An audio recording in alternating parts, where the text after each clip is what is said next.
I'll open on speed, because you closed on speed, and it's a good thing to hook myself onto and pull myself up. Just like art, knowledge making is also a matter of reflection, and it also asks for slow work. It is the engineers who have come and sort of change the pace of things in the public domain, in everywhere. And I think this is reflected also in how we look at two things. One, we have in the public domain, but also in practice, conflated knowledge making with problem solving. And we have forgotten that problem solving is not knowledge making necessarily. It doesn't mean knowledge doesn't come out of the process of problem solving, but knowledge making in itself is not about problem solving, which is what engineers do. And I think we can see the rise of the engineer as a public figure today in relation to the scientist who was the public figure in the middle decades of the 20th century. So if Oppenheimer was the hero then, today it's people whose names are sort of leave for you to note down on each of your tables. So we are in a different moment in terms of how we perceive knowledge making, how we perceive art, and how those two come together. So I'll read out the question that was generously shared with me and then speak to it from the work that I'm doing and the work that I hope to do. I'm just 2 years behind you, Marie. I've got 2 more years to go in this institution before it's 10 years, and I have no idea what it's going to look like in 2 years, because I couldn't have told you what it would look like 2 years ago. So the question that was shared with me is, who gets to code culture, craft futures, and command attention? And what must we dismantle to truly decentralize critical inquiry through art, science, and technology in India? So that was the specific question that I was given.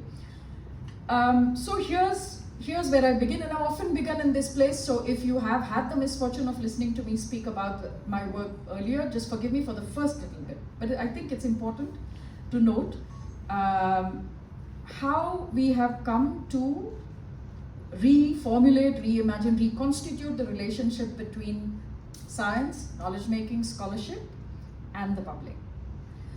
So if we look at public spaces for knowledge, which is what we work in, which is what I work in, which is a museum-like institution. Science Gallery Bengaluru is not quite a museum, but a museum-like institution.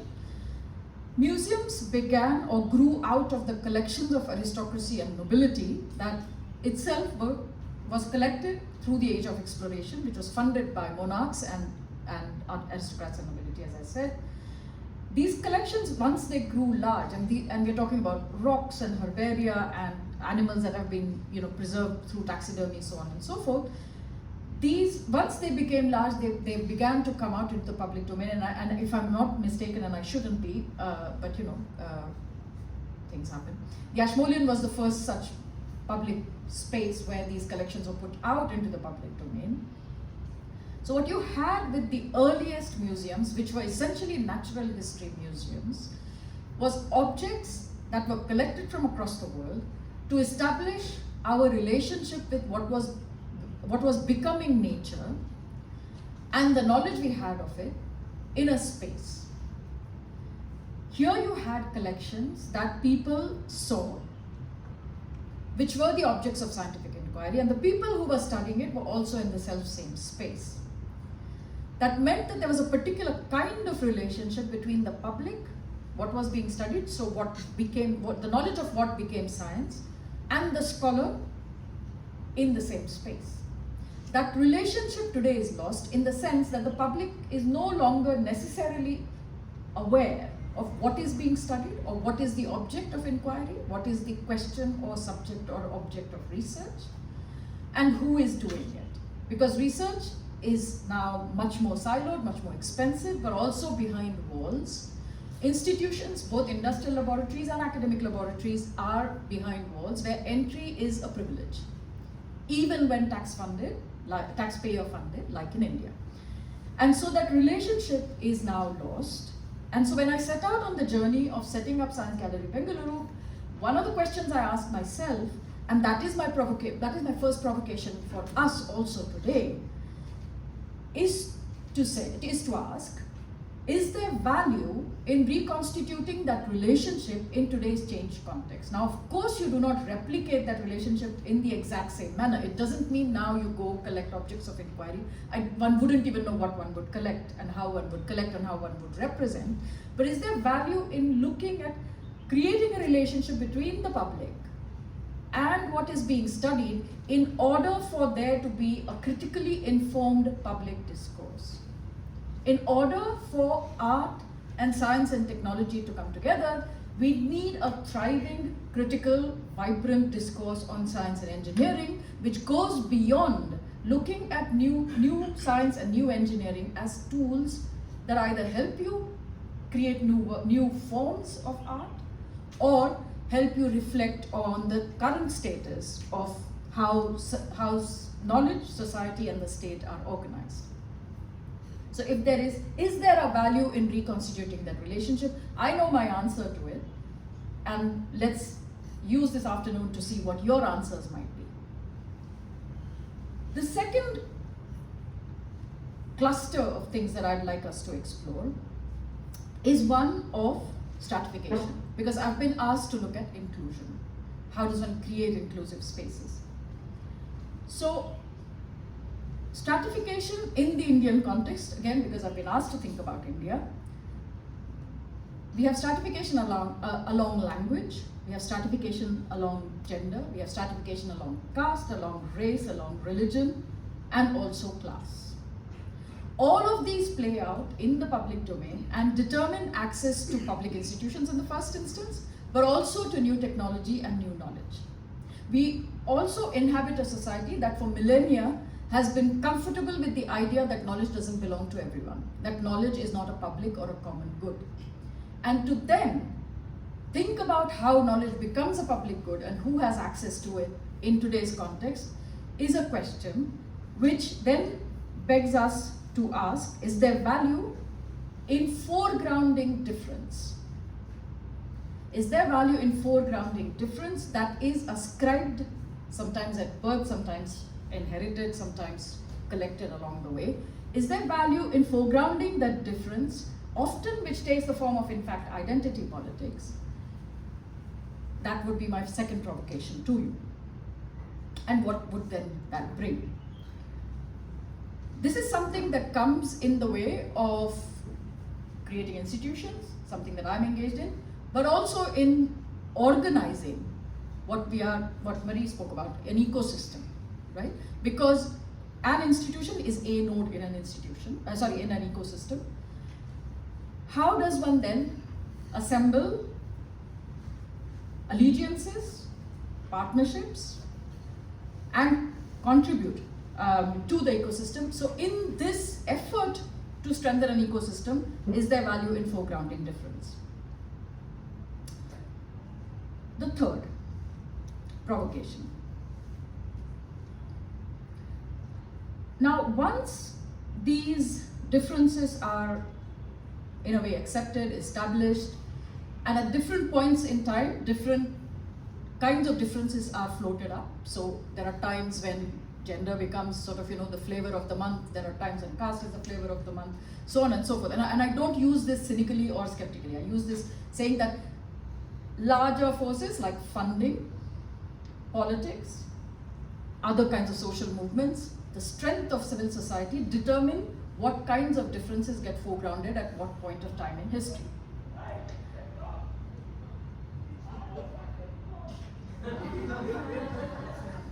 I have no idea what difference is being foregrounded there. But once done, in the ecosystem and in institutions, what one often finds is that there are rules of separate engagement and there are separate rules of engagement. What do I mean by that? There are rules of engaging separately with that group. So then you have programs for women in science, women in art, right? And separate rules of engagement, meaning you also engage with that group differently to how. So not only do you separate them out as a group, but you also use different methods to engage with them. Now, when such separation is established in the public domain and discursively in a way accepted by those around us, what does that in a way lead to? So the provocation that I have for you to think about today is to ask ourselves, is there value in demarcation? Is there value in separation? Once the difference is established, is there value in separation and demarcation? Is demarcation a remedial strategy? If I may add a little sub-question to it. Moving on from the three provocations, I'd like to speak about the work that we are doing at the gallery, my team and myself. I think institutionally, if I'm asked to summarize in a sentence, what is it that we are doing? I think we are creating resources that allow us to collectively create a critical perspective on knowledge, on art, and the processes and institutions that allow those two to get made, right? Now that's a mouthful of a sentence, and in this room, it might make a certain kind of sense, but in the public domain at large, if someone were to ask me, what is it that you want to do with an institution like Science Gallery Bengaluru, and then the one sentence answer I have is, our job is to provide insights into how knowledge gets produced and how art gets produced, and therefore to make visible the processes through which these two are established as art and as knowledge. Right? Again, the latter phrases are not phrases that I would necessarily use in the public domain. Why do we want to make these processes, why do we want to give insights into the processes by which knowledge is made? Because it is through those insights that we are able to include people who are not involved in the making of knowledge or art as a part, as having a stake in that process, as having an interest in that process, and therefore also as processes that affect their day-to-day life in different ways, that they begin to have an understanding of why this might matter in everyday life, right? Now, the work at Science Gallery Bengaluru is divided into three buckets. Many of you who are from Bangalore will be familiar with it. I already see a few faces who heard me give exactly this description of our work to them earlier. But for those of you who haven't heard me speak about this, so our work is divided into three buckets. The first is public engagement, which we do through research festivals, which run for about 12 months. I'll open these boxes in a little bit. The second bucket is that of mentorship of young adults, roughly between the ages of 18 and 30. 15 to 18 is also a sort of age group we look at, but they are more difficult to deal with, also because they're in schools, their parents are sitting on their neck for some or the other competitive exam or another, they're also legal minors, and so it's a difficult age group to deal with. So most of our programming is targeted at the age group of 18 to 30. And we run different kinds of mentorship programs for them, which I'll also speak to in a second. And the third and the final, which I think I'll spend most time on today, is the public lab complex with 5 experimental spaces, which I'd like to speak more to in terms of why do we even want to have laboratories in a public space? What is the meaning? What are we going to be able to do with it? What does it even mean to bring scholarship and art together? What does it mean for artistic research? What does it mean for knowledge production? So on and so forth. So our research festivals are sort of put together. I'm trying to think of a word different to democratization, but nonetheless, I can't think of one right now. So I'll go with that. So we run an open call about 18 to 24 months in advance for our research festivals. And it's a global open call. We come together as a team, and we have an academic advisory, and we also have a curatorial advisor, usually one, sometimes more than one, who we work with in order to sift through the returns to the open call to make a selection of what would go into the exhibition. Now, of course, the pre-stage to this is deciding on the theme of the exhibition. And the theme of the exhibition is usually an object of scientific inquiry. And that is sort of our first step towards saying, okay, how do we reconstitute this relationship? Then this is one way, and there are several other ways, but this is one way of saying that we would like to build this relationship to the public, in the public domain, through objects of scientific inquiry. So instead of, for example, having an exhibition on climate change, we have an exhibition on carbon, which allows us an entry into the question of climate change, but it's not a problem statement. Similarly, we have an exhibition called Psyche, and not an exhibition on mental health, because it allows a different entry point, which means that it creates a distance between what is being offered to you, rather than sort of a ready problem. It offers to you the distance between what needs to be understood, and then gives you hopefully the tools to be able to unpack that for yourself. And a journey that you make yourself as a member of the audience or as a visitor is one that cannot be replaced by a narrative that's given to you by a curator. Now that's something we believe now, and we're fully aware of the fact that most museums and galleries do run are highly curatorially driven. The curator is an important priest of the process, and interpretive strategy, interpretive responsibility lies with the curator. We share that between ourselves, between the academic advisors, the curatorial advisor, and the programs and exhibitions team at the gallery, where we collectively work against a single narrative or a single story that can be told about climate change or carbon or psyche and mental health, to bring in the different perspectives that work then as hooks for people to come in and find their own way to unravel or unpack the problem. And that is very purposefully done. So in fact, there's a lovely essay, an academic essay by Jeffrey Hawthorne called Against Narrativity, which for me is a very useful way to think about what we do. So it's not about creating a single narrative, but in fact allowing several narratives to emerge. But that doesn't, of course, mean that that there is no effort to bring cohesion or to bring things together. What brings things together is messaging. A message that underlies the activity. So why would what is it that we would want people to leave with an exhibition on carbon? We would want them to leave with the understanding that we are carbonaceous creatures. There is no other form of life known. All life is carbonaceous.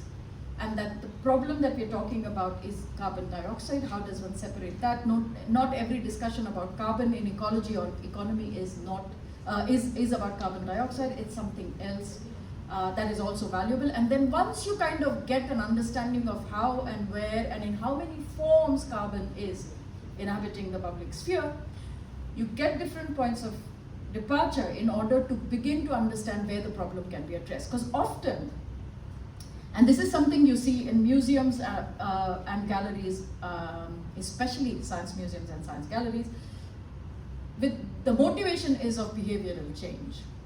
Except, as we learned in this very building, when our first large exhibition opened, when our own building was not ready, which was about water, that 70% of the world's fresh water is used in agriculture, 20% in industry, 7% in domestic use, and 3% elsewise. So what am I supposed to do as an individual? How is my use pattern going to alter the larger pattern of use in any way? And then your decision making can get prioritized in a manner in which a simple narrative about water doesn't allow you to do. So the proposal for behavioral change has to come from a place where you've provided people an insight into how that knowledge about freshwater was produced in the first instance, what knowledge was produced, and therefore then what action needs to follow from that. And that may not be about your own life and everyday life. It might actually involve something else, something much larger than yourself, including changing voting behavior, for example, which of course in India is a different thing because we often don't have issue-led politics. Our politics is slightly differently grounded. So once put together, our exhibitions are also heavily programmed. So every weekend we have public lectures, masterclasses, workshops, annual film festival, annual food festival, a summer school, an annual summer school, and a couple of workshops of between 10 days and 20 days, so on and so forth. So a range of things and participatory programs. photography mentoring, writing mentoring. We commission films for young adults, and at the end of the research festival, there are legacy material. There is legacy material created, an exhibition in a box, an activity handbook, online open courseware, and the film, and an elemental exhibition, which is a sort of a small portion of the exhibition which can travel after that. So that's the research festival piece. That's the public engagement piece. We also, of course, try to do off-site events like at metros and so on and so forth. But we're also largely learning to consolidate our activities on site. I will have a comment on the use of technology in our exhibitions, going further as well, but I'll also say a couple of things right now, which is that just like we are format agnostic, we are also technology agnostic in a sense. I think the team and I believe that in a way the message has to suggest the form, and the form in a way has to work for what it does. So we worked with, for example, with a studio in California to create a game out of, in fact, a film that they were producing. Because we thought, and this was during the pandemic, our exhibition was fully online, a video game would work much better than getting people to watch a film.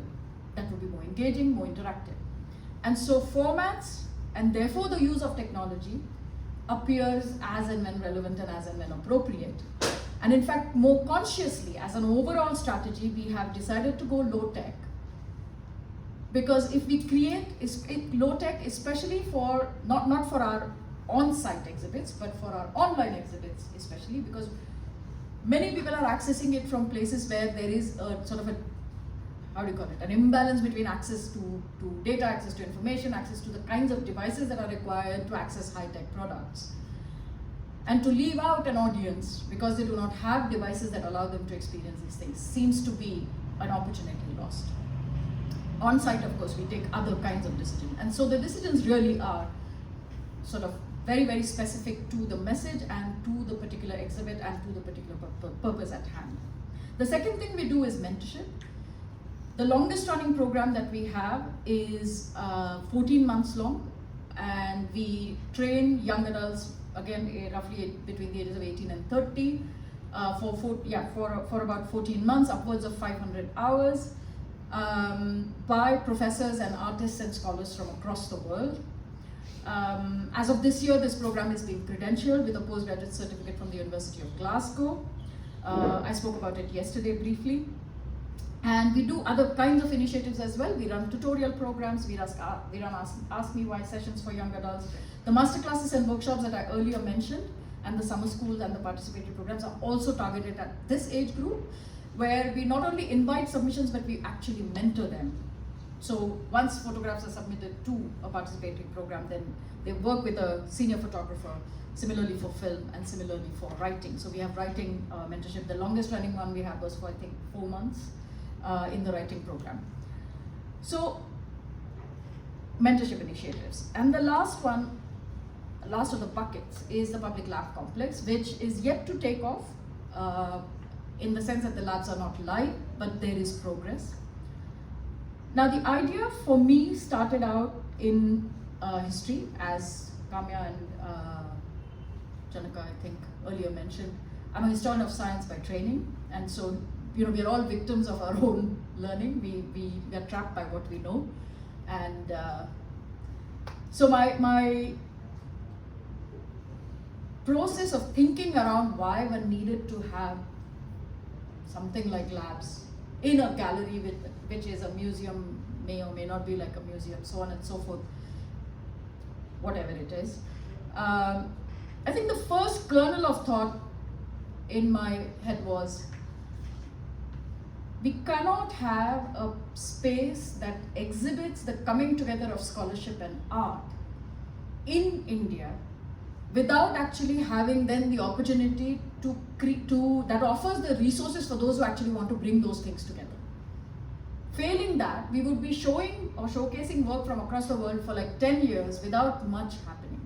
Because there are very, very few resources, and those few resources we've heard about yesterday and today. The British Council is a very strong supporter. In fact, the report that Hannah and Aurora have brought out is, it showcases what's actually possible, what's actually available, but it's patchy. I never tire of saying this, and so I'll say this again. Karnataka is the size of the United Kingdom and France. Maharashtra is the size of Germany. So the scale at which opportunities and resources are required are simply not there. And so early on, what I wanted us to do was to create an institution that became a model for how a platform could be created and how resources could be given for artists and scholars who wanted to work together. And from that idea then, it has morphed into a public lab complex. The wonderful historical story that allows me to make that justification, and I'll say it only in one sentence, or like Michelle in Alo Alo, I should listen to me carefully, I'll say this only once. Clearly nobody watches Alo Alo here. No, so the story that allowed me the wonderful justification is the story of C.V. Raman, the country's, only science Nobel laureate. There are others in economics with Indian passports. There are others with foreign passports of Indian origin who have a Nobel Prizes in science, but he remains the only one, Indian and with a Nobel Prize in physics in 1930, 95 years ago. And he was an accountant by profession. For the first 10 years after university, he was in the Indian Audits and Account Services, working as an accountant, and in the evening he would go and for a small bench fee, work at the Indian Association for Cultivation of Science, which is where he carried out the research that brought him the Nobel Prize. Now this is a story that some people know, but not many, or not enough people know. What it shows us is that it was possible to have a passion that could be pursued in a space that gave you access to the resources to do something you were burning for, and that it was possible to do two things at a time, and that it was possible to do a range of things. Small science is still possible, big science is not the only option. That is the thing I told myself, and of course there are colleagues both in science and history of science who believe that that's possible. But the other thing is also how science in India is largely taxpayer paid, as in like it's state funded, as we call it. And it's behind very, very strong and high walls. Even in my current position as a director with the Indian Institute of Science, for example, as a lead academic partner, in order to enter those premises, one has to know who one is going to meet and with what purpose one is entering those premises. You can't just saunter into the premises of the Indian Institute of Science, even if your tax money is paying for it. And this is not to single out the Indian Institute of Science. They are our lead academic collaborator and incredibly supportive of our work. But this is true of every single science institution in this country. So you have to get a certain grade or mark or clear a certain exam, and then you get into it, and then your grade determines what kind of work you do or not do. And this is the same for research fellowships. You have to clear the GATE exam, the numerous exams that one has to clear, and then one has access to equipment which might be protected more than gold at home. It's too precious, and therefore one can't touch it. And here's the thing, up until your doctoral degree, and sometimes even during your doctoral degree, school, I'll leave school out.